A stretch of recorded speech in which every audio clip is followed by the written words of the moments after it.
চোখে মুখে অন্ধকার, বাঁচার কোনো উপায় নাই, তখন এই দোয়াটা পড়তে হবে। এই দোয়া পড়ে আল্লাহর কাছে ফরিয়াদ করলে বিপদ মুক্ত করবেন কে? এমন বিপদ মাঝে মাঝে হয় না, দেয়ালে পিঠ থেকে যায়, চোখে মুখে অন্ধকার, কি করব দিশা খুঁজে পাই না, এরকম হয় কখনো? হ্যাঁ, আপনাদের হয়? হয় না? তো জান্নাতে আছেন আপনারা। হয় হয় এরকম হয়েছে না যে দেয়ালে পিঠ থেকে গেছে, চোখে মুখে অন্ধকার, কই যাব, কি করব, বাঁচানোর কেউ না, এরকম হয়েছে কখনো আপনাদের? যদি হয় তাইলে এটার সলিউশন বলবো, না হইলে তো এগুলো বলে লাভ নাই। হয় হয় হয় বিশ্বনবী এরকম কঠিন বিপদে পড়েছেন জীবনের কিছু কিছু মুহূর্তে। ওই মুহূর্তে বিশ্বনবী স্পেশাল দুইটা দোয়া পড়তেন। এই দোয়াগুলো আপনাদেরকে জানিয়ে দেয়। বিশ্বনবী বলেন, কঠিনতম বিপদে যখন পড়বা, দেয়ালে পিঠ থেকে যায়, চোখে মুখে অন্ধকার, বাঁচার কোনো উপায় নাই, তখন পড়বা লা ইলাহা ইল্লা আনতা সুবহানাকা ইন্নী কুনতু মিনাজ জালিমিন। আল্লাহ, তুমি ছাড়া কোনো ইলাহ নাই, তুমি পবিত্র, নিশ্চয় আমি জালিমদের অন্তর্ভুক্ত। সুবহানাল্লাহ বলেন। এই দোয়া সাইয়েদনা ইউনূস আলাইহিস সালাম পড়েছিলেন যখন মাছের পেটে ছিলেন। কিসের পেটে? এবং অনেক মুফাসসিরিন ইকরাম বলেছেন, অনেক আহলুল ইলমরা বলেছেন, এটা হচ্ছে ইসমে আজম। ইসমে আজম এমন দোয়া যেটা দিয়ে দোয়া করলে আল্লাহ দোয়া কবুল করে, কিন্তু এটা কোনটা, এটা নিয়ে ইখতিলাফ আছে। কোন কোন আহলুল ইলম বলেন লা ইলাহা ইল্লা আনতা সুবহানাকা ইন্নী কুনতু মিনাজ জালিমিন, এটা হচ্ছে ইসমে আজম। সাইয়েদনা ইউনূস আলাইহিস সালাম পড়েছেন। আপনারা পড়েননি? তুফান হইলে পড়েন না? আমাদের এলাকায় তো এটা খুব, এটার উপর ব্যাপক আমল আছে। পটুয়াখালীতে কি অবস্থা বলেন? পড়েন পড়েন পড়েন পড়েন। একটা গল্প শুনেছিলাম, পাক হানাদার বাহিনী যখন বাংলাদেশে অ্যাটাক করতো, ৭১ সালের ঘটনা বলতেছে, আমরা তো দেখি নাই, শুনছি আর কি। ৭১ যদি দেখতাম এতদিনে রাজাকার হয়ে যেতাম। আল্লাহ আমাদেরকে বাঁচাই দিছে, আল্লাহর মেহেরবানি, ঠিক কিনা বলেন? মন মতো হইলে মুক্তিযোদ্ধা, মন মতো না হইলে রাজাকার। কত কিছু দেখলাম এই শাহবাগের বুকে। আল্লাহ, ৭১ সালে দেখি নাই, আমরা শুনেছি পাক হানাদার বাহিনী জিজ্ঞেস করত মুসলিম না অমুসলিম চেক করার জন্য, বলতো কালেমা বল, কালেমা বাতাও। তো যারা কালেমা বলতে পারতো পাকিস্তানি বাহিনী নাকি ওদেরকে ছেড়ে দিত, শুনেছি। তো একজনকে, এক বাঙালিরে পেয়ে তার মাথার মধ্যে বন্দুকর নল ধরে বলতেছে, কালেমা বল সালে, কালেমা বাতা, কালেমা বল। তো ভয়ের চোটে এই দোয়া পড়া শুরু করছে, পড়তেছে লা ইলাহা ইল্লা আনতা সুবহানাকা ইন্নী কুনতু মিনাজ জালিমিন। পাকিস্তানি বলে, সালে ইয়ে তো মুসিবত কা কালিমা है। বাঙালি কয়, হাম তো ভি মুসিবত মে হ্যায়। পাকিস্তানি বলে, বেটা কোন দোয়া বললি, এটা তো মুসিবতের কালেমা। কয়, আমিও তো মুসিবতে আছি, আমার মাথার মধ্যে বন্দুক ধরে তুমি আমার কালেমা জিজ্ঞেস করো, এখন কোনটা কালিমা আর কোনটা কি দোয়া, আমার হুশ আছে নাকি? প্রিয় ভাইরা, আসলে এটা দুআউল মুসিবা, বিপদে পড়লে এ দোয়া পড়তে হয়। লা ইলাহা ইল্লা আনতা সুবহানাকা ইন্নী কুনতু মিনাজ জালিমিন, এটা পড়বেন আপনারা। এই দোয়া পড়ে সাইয়েদনা ইউনূস আলাইহিস সালাম মাছের পেট থেকে রক্ষা পেয়েছিলেন। রক্ষা করেছিল কে? তুমি ইউনূস নবীরে যখন খাইলো মাছেতে গিলিয়া, ফেরেশতা পাঠাইয়া দিলে ইসমে আজম দিয়া। প্রাণে ছিল যাহার ভয়, সেথা পাইল আশ্রয়। প্রাণে ছিল যাহার ভয়, সেথা পাইল আশ্রয়। মাছের পেট হতে সে যে পেল পরিত্রাণ। আল্লাহু আল্লাহু তুমি জাল্লে জালালুহু, শেষ করা তো যায় না গে তোমার গুণগান। আল্লাহু আল্লাহু, সুবহানাল্লাহ পড়েন। লা ইলাহা ইল্লা আনতা সুবহানাকা ইন্নী কুনতু মিনাজ জালিমিন। বিশ্বনবী বললেন, দেয়ালে পিঠ থেকে গেলে, চোখে মুখে অন্ধকার, বাঁচার কোনো উপায় নাই, তখন এই দোয়াটা পড়তে হবে। এই দোয়া পড়ে আল্লাহর কাছে ফরিয়াদ করলে বিপদ মুক্ত করবেন কে? কেন এই দোয়াটা আল্লাহর কাছে বড্ড প্রিয় জানেন আমার ভাইয়েরা? কারণ এই দোয়ার মধ্যে 3টা জিনিস আছে। আমি যেরকম আঙ্গুল উঁচু করেছি, এরকম করেন তো। 3টা, কয়টা?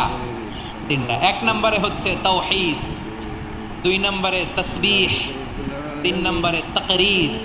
আই রিপিট, আবারও বলছি, 1 নম্বরে তাওহীদ, 2 নম্বরে তাসবিহ, 3 নম্বরে তাকরীর। এ দোয়াটা আল্লাহর কাছে এত পছন্দনীয় কারণ এ দোয়ার প্রথম অংশে আছে তাওহীদ, আল্লাহর একত্ববাদের ঘোষণা। লা ইলাহা ইল্লা আনতা, ও আল্লাহ আপনি ছাড়া কোনো ইলাহ নাই, উপাস্য নাই। এ কথা বললে আর আল্লাহ বড্ড খুশি হয়ে যায়, সুবহানাল্লাহ পড়েন। এ দোয়ার দ্বিতীয় অংশে আছে তাসবিহ, মানে আল্লাহর প্রশংসা, প্রশংসা সূচক বাণী। সুবহানাক সুবহানাক সুবহানাক, ও আল্লাহ আমি আপনার পবিত্রতা ঘোষণা করছি, সুবহানাক। এ কথা শুনলেও আল্লাহ খুশি হয়ে যায়, সুবহানাল্লাহ পড়েন। এই দোয়ার তৃতীয় অংশে আছে তাকরীর, তাকরীর মানে পাপের স্বীকৃতি। তাকরীর মানে কি?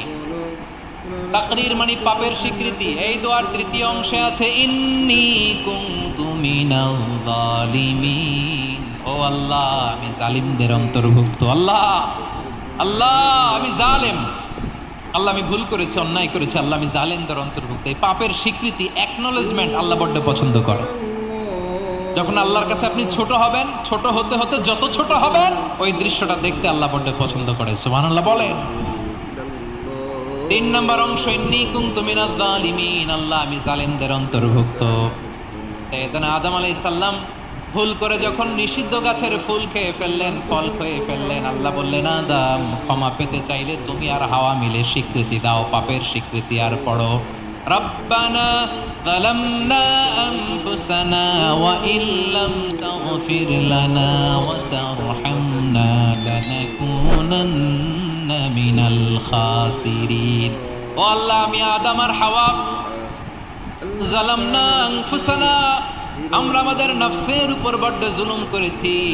আল্লাহ ওয়া ইল্লাম তাগফির লানা ওয়া তারহামনা, আপনি যদি ক্ষমা না করেন, আপনি যদি দয়া পরবশ না হন, আপনি যদি রহম না করেন, আমরা তো ক্ষতিগ্রস্তদের মধ্যে শামিল হয়ে যাব। এই দোয়া করার সাথে সাথে সাইয়েদনা আদম আর হাওয়া আলাইহিস সালামকে ক্ষমা করে দিলেন কে? টাকা ইনকাম করতেছে। তাহলে এই দোয়ার 3 নম্বর অংশ তাকরীর, এটা আল্লাহ বড্ড পছন্দ করে। আমার কলিজার টুকরা ভাইয়েরা, গুনাহ করে শিকার যেতে হবে, এটা আল্লাহ ভালোবাসেন। সাইয়েদনা আবু বকর রাদিয়াল্লাহু তাআলা আনহু বিষ্ণু ইসলামকে বললেন, ইয়া রাসূলুল্লাহ আল্লিমনি দুআআন আদউ বিহি ফি সালাতি, নবী হে আপনি আমার এমন একটা স্পেশাল দোয়া শিখায় দেন যে দোয়াটা আমি নামাজে পড়ব। নবী বললেন তাহলে তুমি পড়ো আল্লাহুম্মা ইন্নী যালামতু নাফসি যুলমান কাসীরান ওয়া লা ইয়াগফিরুয যুনুবা ইল্লা আনতা ফাগফিরলি মাগফিরাতাম মিন ইনদিকা ওয়ারহামনি ইন্নাকা আনতাল গফুরুর রহিম। সুবহানাল্লাহ। সালাম ফিরানোর আগে পড়েন, কথা কয় না, পড়েন পড়েন। ও আবু বকর নামাজে যদি দোয়া করতে মনে চায় এই দোয়াটা পড়বা, আল্লাহুম্মা ইন্নী যালামতু নাফসি, আল্লাহ জুলুম করেছি আমার নফসের উপর, যুলমান কাসীরা অনেক জুলুম, ওয়া লা ইয়াগফিরুয যুনুবা ইল্লা আনতা, আপনি ছাড়া এই জুনুব, এই পাপ ক্ষমা করার দ্বিতীয় কোনো রব নাই। আছে? আল্লাহ ছাড়া আমাদের গুনাহ আর কে কে ক্ষমা করতে পারে বলেন তো? কে পারে? কে? এজন্য আল্লাহরে বলবেন আল্লাহ আমি ছাড়া তোমার গোলামের অভাব নাই, ও আমার রব আমি ছাড়া এই জমিনের বুকে তোমার গোলামের অভাব নাই, কিন্তু তুমি ছাড়া তো আমার দ্বিতীয় কোনো রব নাই। পারবেন বলতে? পারবেন? চোখের পানি ছেড়ে আল্লাহরে বলবেন আল্লাহ তুমি আমার রব, তুমি আমার সব। কি বলবেন? আল্লাহ আমারে রব। সবাই বলুন আল্লাহ আমারে রব, দমে দমে তনু মনে তারি অনুভব, আল্লাহ আমারে রব। আল্লাহরে বলেন আল্লাহ তুমি আমার রব, তুমি আমার সব। আল্লাহ আমি ছাড়া এই জমিনে তোমার গোলামের অভাব নাই, তুমি ছাড়া আমার দ্বিতীয় কোনো রব নাই। এ কথা বলে চোখের পানি ছেড়ে আল্লাহরে স্বীকৃতি দেন আল্লাহ আমি পাপী, আল্লাহ জামিনে আমার চেয়ে বড় পাপী আর কেউ নাই। আমার প্রিয় ভাইরা, এই দোয়া আল্লাহর কাছে পছন্দনীয় হওয়ার কারণ 3টা। দোয়ার প্রথম অংশে আছে তাওহীদ, আল্লাহর একত্ববাদের ঘোষণা। এই দোয়ার দ্বিতীয় অংশ আছে তাসবিহ, আল্লাহর প্রশংসা সূচক বাণী। এই দোয়ার 3 নম্বর অংশ পাপের স্বীকৃতি। তাহলে আমরা সবাই গুনাহগার, আমরা আল্লাহর কাছে পাপের স্বীকৃতি দিয়ে বলবো ও আল্লাহ ইন্নী কুনতু মিনাজ জালিমিন, আমরা জুলুম করেছি, পাপ করেছি, অন্যায় করেছি, আল্লাহ বুঝতে পারি নাই, শয়তানের ওয়াসওয়াসায় পড়ে, বন্ধুর পাল্লায় পড়ে, নফসের খায়েশ মিটাতে যে আল্লাহ করে ফেলেছি, তুমি গুনাহ না মাফ না করলে আমাদের গুনাহ মাফ করার দ্বিতীয় কেউ নাই, ঠিক কিনা বলেন? এভাবে অনুতপ্ত হয়ে যদি আল্লাহর কাছে দোয়া করেন, দেয়ালে পিঠ থেকে গেছে, কোনো রাস্তা নাই বের হওয়ার, ওই মুহূর্তেও আপনাকে বিপদ থেকে উদ্ধার করবে কে? বিশ্বনবী চরম বিপদে পড়লে দুটা দোয়া পড়তেন। প্রথম হলো এটা, লা ইলাহা ইল্লা আনতা সুবহানাকা ইন্নী কুনতু মিনাল জালিমিন। এই দোয়াটা আমরা বেশি বেশি পড়ব। রাজি আছেন? সবাই আওয়াজ করে পড়ুন ইনশাআল্লাহ। আমার প্রিয় ভাইয়েরা, বিপদে পড়লে বিশ্বনবী আরো একটা দোয়া পড়তেন, লা ইলাহা ইল্লাল্লাহুল আযীমুল হালিম, লা ইলাহা ইল্লাল্লাহু রাব্বুল আরশিল আযীম, লা ইলাহা ইল্লাল্লাহু রাব্বুস সামাওয়াতি ওয়াল আরদি ওয়া রাব্বুল আরশিল কারীম। এই যে বললাম, রেকর্ড হয়ে গেছে, এখন তো আর ইনস্ট্যান্ট মুখস্থ না হলো, পরে মুখস্থ করে নেবেন। আল্লাহ ছাড়া কোনো উপাস্য নাই, তিনি সমহান মহা সহিষ্ণু। আল্লাহ ছাড়া কোনো উপাস্য নাই, তিনি সমহান আরশের অধিপতি। আল্লাহ ছাড়া কোনো উপাস্য নাই, তিনি আকাশের মালিক, জমিনের মালিক, তিনি সুবিশাল আরশের অধিপতি। সুবহানাল্লাহ পড়েন। এই দোয়াটা কেউ যদি পড়ে যদি এর ওসিলা করে দোয়া করে, তাকে বিপদ থেকে মুক্তি দেয় কে? মনে থাকবে আপনাদের? তাহলে বিপদের প্রথম ধাক্কায় কি যেন পড়তে হয়? ইন্না লিল্লাহ।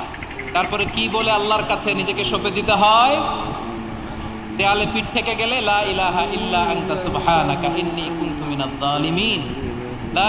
দুই নাম্বার হচ্ছে লা ইলাহা ইল্লাল্লাহুল আযীমুল হালিম, লা ইলাহা ইল্লাল্লাহু রাব্বুল আরশিল আযীম, লা ইলাহা ইল্লাল্লাহু রাব্বুস সামাওয়াতি ওয়াল আরদি ওয়া রাব্বুল আরশিল কারীম। মনে থাকবে ইনশাআল্লাহ? বলেন সবাই।